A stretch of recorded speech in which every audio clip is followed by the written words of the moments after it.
Venezia, danni per oltre 1 miliardo, sospensione dei mutui per un anno, 20 milioni per il primo ristoro dei danni e il sindaco commissario straordinario. Sono le misure decise dal capo della Protezione Civile Nazionale Borrelli oggi in città. E non è ancora finita un'emergenza acqua alta che mai nella storia della città si era protratta così a lungo. Domani a mezzogiorno atteso un picco di 160 centimetri. E oggi a Venezia la visita del Presidente del Senato Casellati e del Ministro dell'Interno Lamorgese, concordi sulla necessità di finire il Mose. A San Marco anche la nazionale italiana, la città si rialzerà.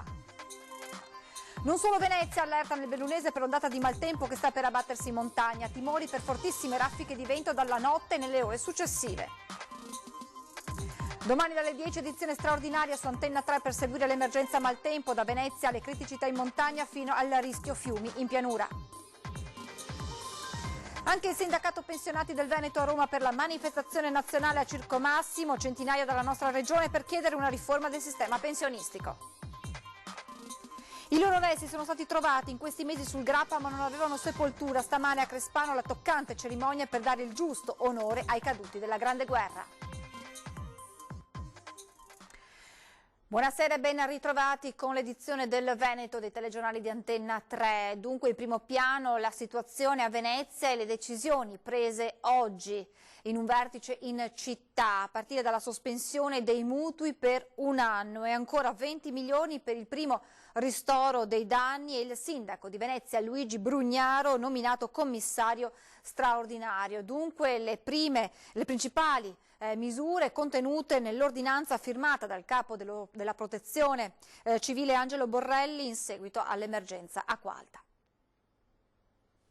Superano il miliardo di euro i danni provocati dall'eccezionale alta marea dei giorni scorsi a Venezia, così il primo cittadino che ha annunciato anche la sospensione dei mutui per un anno e i 20 milioni per il primo ristoro dei danni. È la notizia del giorno, il sindaco di Venezia nominato commissario straordinario per gestire le emergenze in città. Tra le misure contenute nell'ordinanza firmata a Cafarsetti nel pomeriggio dal capo della Protezione Civile Angelo Borrelli. E lo metterà in campo per adottare tutti quanti gli interventi in favore della popolazione. Quindi oggi abbiamo approfittato, io sono venuto apposta per fare questo tipo di attività. Incarico che lo vedrà confrontarsi direttamente con la Protezione Civile da Roma.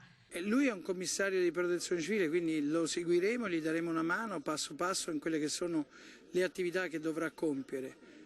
L'intervento di protezione civile è un intervento complesso, è una macchina rodata, per chi non l'ha mai fatto c'è bisogno di un'assistenza continua e quindi noi ci saremo. Ruolo da commissario che resta in carica al sindaco e non alla persona. Ci sarebbe un passaggio di consegne tra l'uscente e il subentrante. Brugnaro che ripropone l'idea di istituire a Venezia un'agenzia internazionale sull'acqua e sui fattori ambientali dove aprire le porte a scienziati di tutto il mondo, mentre ancora si sta facendo la conta dei danni per le altre emergenze maltempo e registrate a Chioggia e sul litorale con Caorle, Raclea, Jesolo e Bibbione devastate. E appena arriverà la richiesta del Presidente Zaia con la quantificazione dei fabbisogni per il soccorso e l'assistenza alla popolazione, la rimozione delle situazioni di pericolo per il ripristino della funzionalità dei servizi, noi faremo la proposta di dichiarazione dello stato di emergenza. E per gestire le emergenze delle altre zone colpite dal maltempo, come per la tempesta Vaia, si fa già il nome del Presidente di Regione Luca Zaia.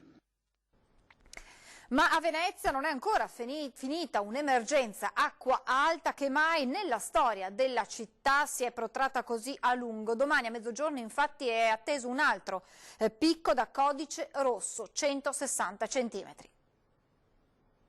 Mai dal 1972, da quando cioè l'osservazione sistematica delle acque alte è condotta secondo metodi scientifici, Venezia era stata colpita in un anno da più di 2 acque alte superiori al 1,40 m. Questa settimana è successo 3 volte. In questo scenario gli ultimi picchi, 115-120 centimetri, un livello usualmente classificato come molto sostenuto, appaiono quasi come una pausa, ma non è così. Un'altra giornata di acqua alta in piazza San Marco, l'ennesima in una settimana drammatica che in questo senso entrerà nella storia della città e soprattutto la preoccupazione anche per le previsioni di domani. L'annuncio ufficiale arriva nel corso della mattinata. Domenica il picco di alta marea raggiungerà probabilmente i 160 centimetri attorno alle 12:30. Significa un nuovo codice rosso.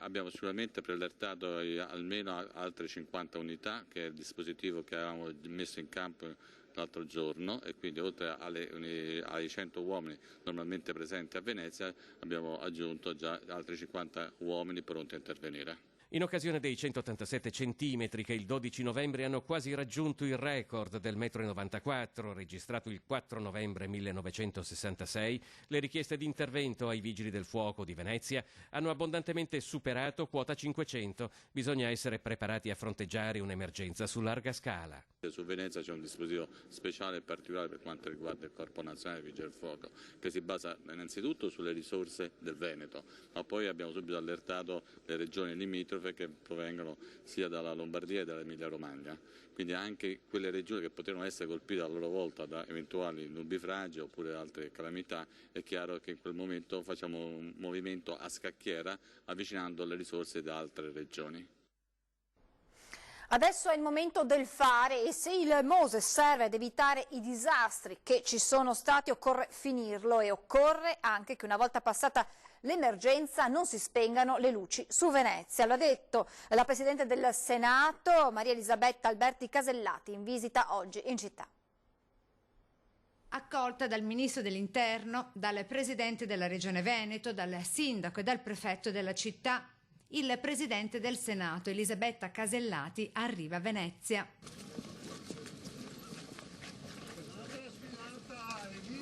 Sono trascorse da poco le 10 in Piazzale Roma, quando è in atto pure una manifestazione di pochi attivisti contro il MOSE.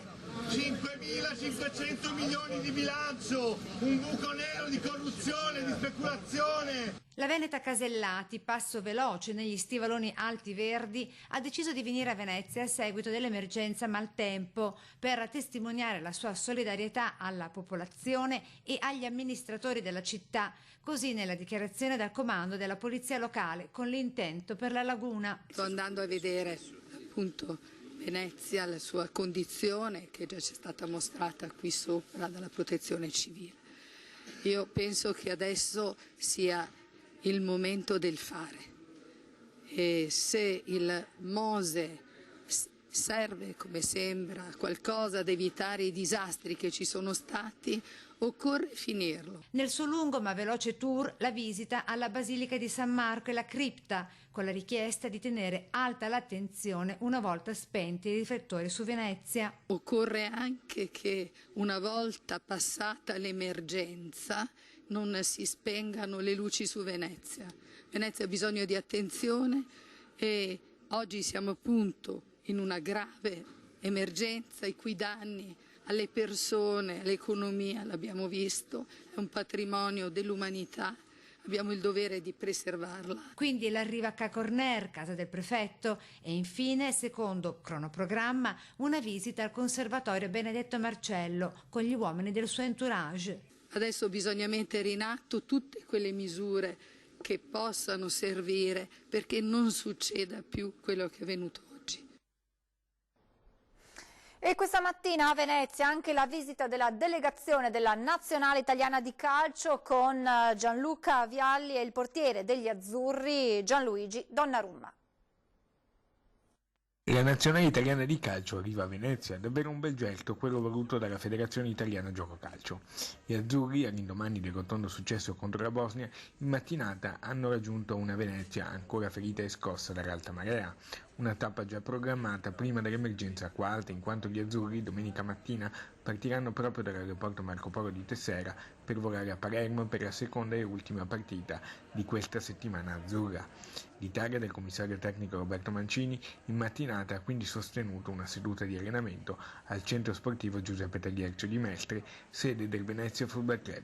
La seduta avrebbe dovuto essere a porte chiuse, ma poi il commissario tecnico ha cambiato idea e chiesto che fossero aperte le porte a tutti i tifosi, come segno di solidarietà e amicizia a una popolazione così duramente colpita in questi giorni difficili. Non solo, una rappresentanza degli azzurri, con in testa il presidente federale Gabriele Gravina, il capo delegazione Gianluca Vialli e il portiere Gianluigi Donnarumma, si è poi recata in piazza San Marco, ancora profondamente ferita e bagnata dall'acqua alta. Accompagnati dall'assessore comunale Paolo Romorpo, sindaco del Lido, e dal presidente della commissione comunale sport Matteo Senno, gli azzurri hanno visitato la zona più in ginocchio della città, dimostrando la loro vicinanza e pagando con alcuni negozianti ancora sott'acqua. Venezia ce la farà, ha detto convinto il capo delegazione Gianluca Vialli, con loro anche il presidente di Save Enrico Marchi. Nel pomeriggio infatti si è svolta la presentazione di un accordo di partnership tra la FIGC e la società Aeroporti di Venezia. Anche il Chievo Verona ha annunciato un'iniziativa importante per Venezia. L'intero incasso della partita di campionato contro l'Entella di sabato 25 novembre sarà devoluto alla città lagunare. La squadra giocherà con una maglietta speciale proprio in onore di Venezia. Da Venezia al Bellunese, dove è confermata l'allerta rossa. Dalla tarda serata di oggi fino a domani pomeriggio sono previste piogge e vento. Il prefetto ai turisti: siate prudenti.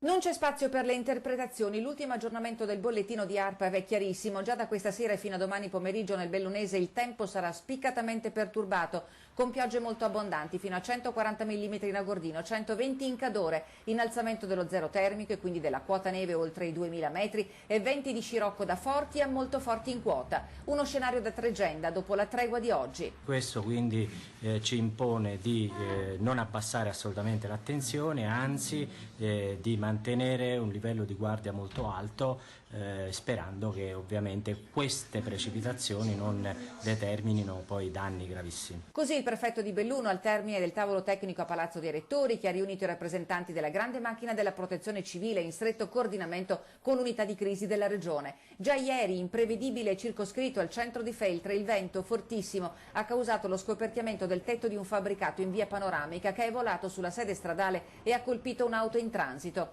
Il primo bilancio della giornata da allerta rossa nel Bellunese racconta di danni fortunatamente contenuti. I problemi più importanti ieri sera da Auronzo lungo la strada tra Palù San Marco e Misurina, bloccata da alberi che hanno interrotto la carreggiata stracolma di neve. Per tutta la notte hanno lavorato vigili del fuoco, soccorso alpino e protezione civile. Misurina è rimasta isolata fino a questa mattina. È passata tranquilla la nottata in Alpago, dove è alta l'attenzione per la frana di Schiucaz, mentre preoccupazione destano i circa 800 metri cubi di materiale di una nuova quanto prevedibile frana che si è messa in moto a Plois dal Pago. Lì il fronte di scavo dei contestati lavori di realizzazione della variante che collega l'abitato con Pieve dal Pago, sconsigliati dal professor Dal Paos che aveva suggerito di non tagliare il versante, ha creato dapprima frane superficiali e stanotte una fessura a 15 metri dalla strada. Alla luce dello scenario previsionale non c'è da stare allegri, tutt'altro. Raccomandazioni per la giornata di domani vengono rivolte anche a chi intende spostarsi. Chi viene qui in provincia o chi si sposta verso la parte nord della provincia, che poi è quella maggiormente interessata questa volta dai fenomeni temporaleschi e dalle raffiche di vento, che usasse tutte le cautele del caso. E domani seguiremo in diretta dalle 10 con un'edizione straordinaria l'emergenza maltempo, dal nuovo picco di acqua alta a Venezia alla criticità in montagna fino al rischio fiumi in pianura. Dunque da domani alle 10 su Antenna 3 edizione straordinaria dedicata all'evoluzione di questo maltempo in Veneto. Intanto nella zona golenale del Piave, nel Trevigiano, fiato sospeso tra i residenti. Fa già paura il Piave, basta guardarlo qui dalla piana di Campo Solare a Saletto per capire che l'aumento del flusso da ieri sera non fa più dormire chi vive in Golena. Il copione per loro resta quello, a nord aprono le chiuse, dopo 6 ore l'acqua da limpida e tranquilla diventa grigia e minacciosa. Per loro, la gente del Piave, è un avvertimento che non lascia dubbi. Così, già ieri sera, quello che si poteva è già stato portato via o ai piani superiori ed è iniziata l'ennesima angosciosa attesa. Abbiamo passato la notte svegli fino all'1:30 perché la piena, avevano previsto la piena per le 2. Quello che mi era rimasto dell'alluvione dell'anno scorso l'ho portata sul giardino davanti. Perché qui a Fagarè, nonostante non fosse la prima volta, brucia ancora l'alluvione dello scorso anno. Una volta che ormai abbiamo preso questa scottata, diciamo, adesso comunque l'ansia c'è sempre, perché questa notte qua comunque chiudere occhio è stata fatica. Questo giovane è nato qui e da un quarto di secolo condivide lo scorrere del Piave. Fuori casa è già pronto l'ultimo trasporto dei tanti già fatti ieri sera. Qua si vede la presa, gli attrezzi di motocoltivatore. Qua abbiamo tirato via tutto. dove c'è un altro deposito, stessa roba qua.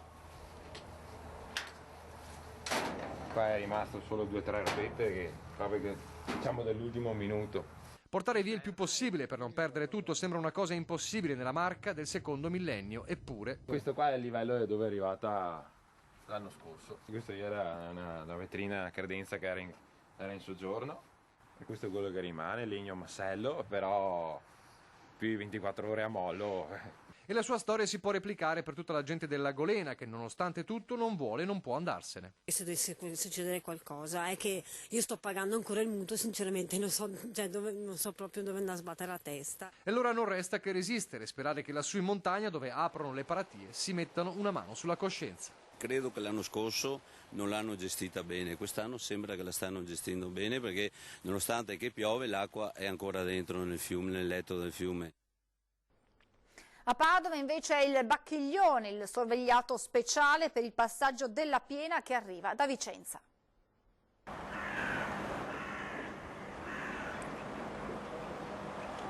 Dobbiamo segnalare un grosso tronco d'albero, lunghezza circa 7 metri, lo stiamo fotografando, che potrebbe intraversarsi sotto le luci dei ponti. Cambio. Gli uomini della protezione civile di Padova sorvegliano il Bacchiglione nella zona golenale della Paltana, il punto più basso della città, quello che ebbe i danni maggiori durante l'alluvione del 2010. Si tiene sotto controllo il fiume. La piena è arrivata nel primo pomeriggio di sabato, mantenendosi nei livelli stimati. Quantitativi d'acqua piovuti nella pedemontana stanno ingrossando i nostri fiumi, quindi i padovani oggi che vedono il Bacchiglione più alto non devono temere, insomma, ecco, il messaggio che lancio è un messaggio di distensione, nel senso che con gli uffici del Genio Civile ci stiamo tenendo costantemente. Al momento Padova e la sua provincia non presentano situazioni a rischio, ma i livelli di fiumi e canali interni alla città è cresciuto e spesso il passaggio di grossi tronchi d'albero rischia di creare ostruzioni sotto i ponti. Al momento l'acqua del Bacchiglione, che poi scarica in mare insieme al Brenta, scorre e la piena viene tenuta sotto controllo. L'allerta però rimane perché in laguna è attesa ancora un nuovo picco di acqua alta per domenica, 160 centimetri. Intanto abbiamo posizionato comunque un'auto di protezione civile nella golena della Paltana, più che altro per dare le informazioni alla cittadinanza che dalla televisione, dai giornali vede situazioni di difficoltà e quindi va rassicurata. Anche in provincia il fiume è cresciuto, trasportando grossi tronchi e rami. Le immagini, girate nella zona di Saccolongo, mostrano l'acqua del Bacchiglione che lambisce l'area golenale e i campi. È il momento di fermarci per qualche istante di pubblicità. A tra poco.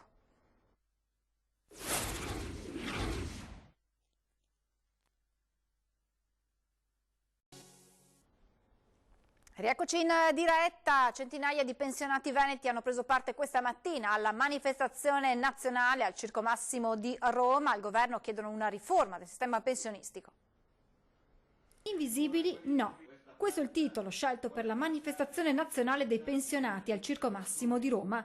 La richiesta al governo è quella di una riforma delle pensioni che passi attraverso un tavolo di confronto che i sindacati, CGIL, CISL e UIL chiedono si apra più presto. In 800 sono arrivati nella capitale dalla Marca trevigiana. A sostegno della piattaforma presentata al governo, ovviamente nella piattaforma noi chiediamo al governo che ci sia una giusta rimodulazione della perequazione sulle pensioni e soprattutto che ci sia un impegno preciso per la legge sulla non autosufficienza. Al centro della manifestazione la lotta per il lavoro che è, spiega Maurizio Landini, segretario generale della CGIL, la condizione per uno Stato sociale che garantisca tutti. Perché la garanzia maggiore delle pensioni è che tutte le persone possano lavorare. Se c'è la disoccupazione, se salta il sistema industriale, salta anche il sistema sociale. Riconoscere il ruolo dei pensionati e garantire un futuro lavorativo alle nuove generazioni. La piazza di oggi, ha sottolineato il segretario generale della CISL, Anna Maria Furlan, è la piazza dell'alleanza tra giovani e anziani. Gli uomini e le donne che hanno costruito questo nostro paese dopo il dopoguerra con tanto lavoro sono fortemente alleati ai nostri giovani che il lavoro lo cercano. Alternanza scuola-lavoro. Ad Expo Scuola Padova il confronto tra imprese, scuola e istituzioni. La Confederazione Nazionale Artigiani Padovana fa un bilancio di 10 anni di progetto che ha visto coinvolti ben 5.800 studenti di tutta la provincia di Padova. Imprese, scuole e istituzioni, i tre fattori che in questi anni, grazie al progetto Alternanza Scuola-Lavoro della CNA di Padova, si sono uniti per dar vita ad un modello positivo di inserimento delle giovani generazioni nel tessuto economico del nostro territorio. Il progetto di Alternanza Scuola-Lavoro della Confederazione Nazionale Artigiani di Padova compie 10 anni e in questo periodo ha messo in contatto ben 5.800 studenti delle scuole medie e superiori della provincia con le piccole e medie imprese del territorio. Quello che noi stiamo facendo è un qualcosa di importante perché coinvolgiamo le famiglie ci danno la forza di dire portate avanti perché mio figlio finalmente parla di lavoro e conosce il territorio. Ecco, la cosa importante che noi valutiamo è che noi abbiamo nel tessuto produttivo bisogno di giovani, i giovani sono il nostro futuro e la cosa che noi abbiamo evidenziato e ha dato tanto risultato perché 5.800 ragazzi in 10 anni non sono pochi.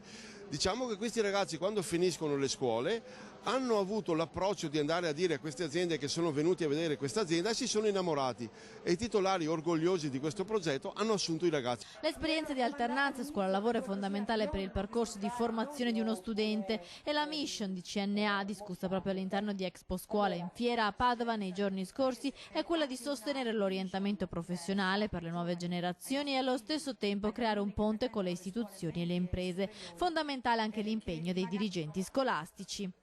I ragazzi proseguono con l'istruzione fino ai 16 anni, ma è fondamentale che conoscano anche il mondo del lavoro e questa è un'opportunità importante anche perché è collegata con il territorio ed è in rete con le istituzioni, in rete con il CNA e dunque offre opportunità interessanti e importanti per tutti noi.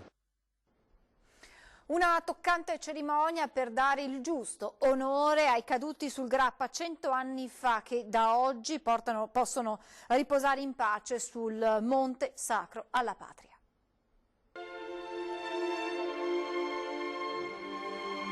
Un duomo gremito a Crespano di Pieve del Grappa per l'ultimo saluto ai 13 soldati morti sul Grappa durante la Prima Guerra Mondiale, i cui resti sono stati riconsegnati da quel Monte Sacro perché abbiano degna sepoltura. 13 eroi italiani e austriaci custoditi in 8 urne ricoperte dalle bandiere della loro patria, quella patria cui hanno dato la vita più di 100 anni fa. A portarli con il cuore gonfio di orgoglio e gratitudine 4 alpini e 4 fanti che da Palazzo Reale hanno sfilato sino all'interno della chiesa.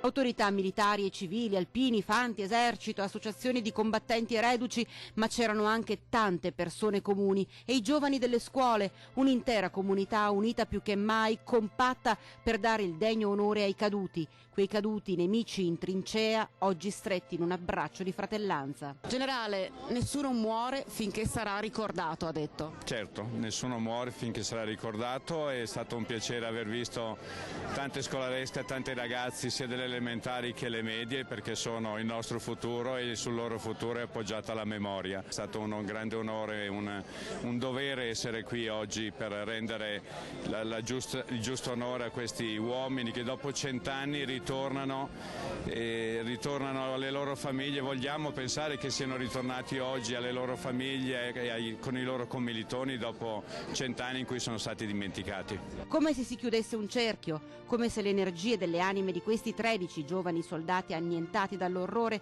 e dall'inutilità di una guerra definita un massacro, un carnaio, dopo un secolo in cui hanno fluttuato in cerca di riposo, oggi potessero finalmente trovare una forma e un senso, chiudere gli occhi e sentirsi cullati dalle braccia di tutte le mamme, di tutti i fratelli, di tutti i padri che hanno perso un figlio, un amico in guerra, custoditi dalla Madonnina del Grappa. La cosa importante e bella è che questo Duomo aveva ospitato la Madonnina ferita durante il primo conflitto e chiaramente qui prima di salire al fronte i nostri soldati venivano per fare una preghiera, per affidare le loro vite, le loro pensieri, le loro famiglie e idealmente è bello che siano ritornati qui ad essere salutati dallo stesso altare, dalla stessa Madonnina.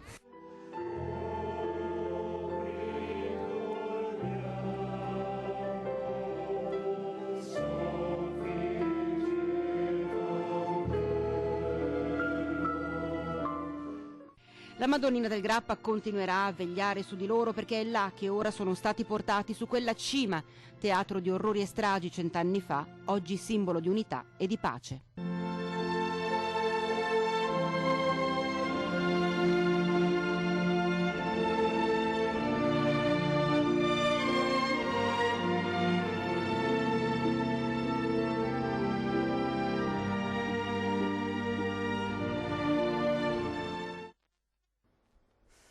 È tutto per questa edizione, adesso previsioni del tempo. Grazie per averci seguito, arrivederci.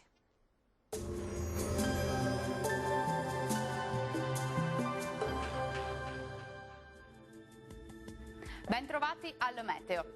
Domenica 17 novembre ancora con tempo instabile sul nostro territorio, ma diamo uno sguardo più approfondito alla situazione. Sul Veneto piogge e rovesci a carattere sparso, tuttavia vedete non si esclude in giornata anche qualche pausa maggiormente asciutta, a tratti anche soleggiata. Temperature minime tra 6 e 10 gradi, valori massimi compresi invece tra 12 e 16 gradi. Condizioni instabili anche sul Friuli Venezia Giulia, non cambia infatti la situazione, anche qui avremo qualche precipitazione sparsa, non mancheranno dei momenti proprio asciutti. Temperature minime tra 7 e 10 gradi, massime tra 15 e 16 gradi. Situazione sostanzialmente identica anche sul Trentino Alto Adige, con qualche pioggia intervallata da maggiori schiarite. Temperature minime sui 4 gradi, massime sugli 8 gradi circa. Dal meteo per ora è tutto, buon proseguimento in compagnia di Antenna 3. Arrivederci.